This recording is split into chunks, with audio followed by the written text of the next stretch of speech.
Shalom. This week's Sedra Matos. In this week's Torah portion, we read about 2.5 tribes who decided they'd rather stay on the eastern side of the Jordan River and not cross over into the land of Israel. Moshe warned the tribes that they were obligated to participate in the war to conquer the land of Israel. Ramban wrote that the tribes didn't need the warning from Moshe, for they said that, God forbid, Chalila, they wouldn't help. The tribes saw that the land that they would receive on the eastern side of the Jordan and it was larger, much larger than the portion they would receive in Eretz Yisrael itself, a part of the portion that each tribe would receive. Their actions call into question the very connection between the land of Israel and the Jewish people.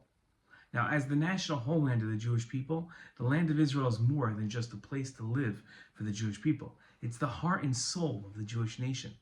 The connection between a Jew and Eretz Yisrael is a bond that extends past a mere political viewpoint. There are multiple levels of personal connection between the Jewish people and the land of Israel. Every Jew develops their own connection to Eretz Yisrael. That connection is personal and can't be dictated by someone else.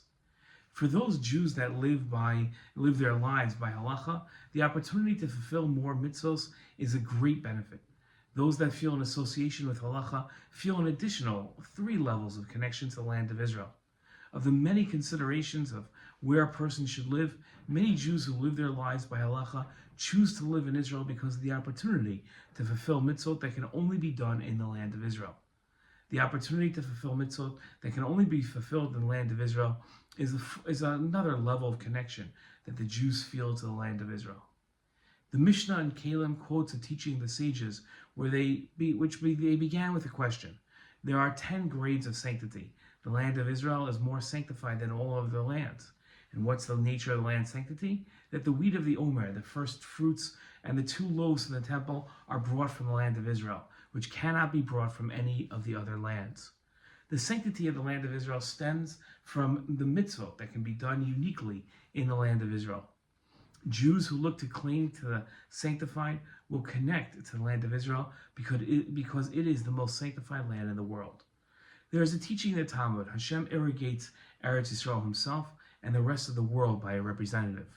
In his commentary on the homiletic portions of the Talmud, the Rashba wrote that Eretz Yisrael is called God's treasure and God's will is within it. Eretz Yisrael, the chosen land, was given to Bnei Yisrael, the chosen people. Hashem did not give over the land to a Mazel or a Sar of the nations, for Hashem has put his portion in us.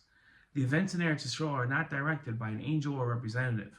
All of the events occurring in Eretz Yisrael are always under the providence of Hashem himself. According to the Rashba, the uniqueness of the land that is Hashem's chosen land. We cannot, in our limited knowledge, possibly understand why Hashem chose this actual land over other lands, but we can explain the quality that separates the land of Israel from other lands. God relates to the land through specific providence rather than general providence as he does in other lands. General providence is what we call nature, meaning the regular set patterns under which the world operates. While created by Hashem, he does not dictate every individual act of nature.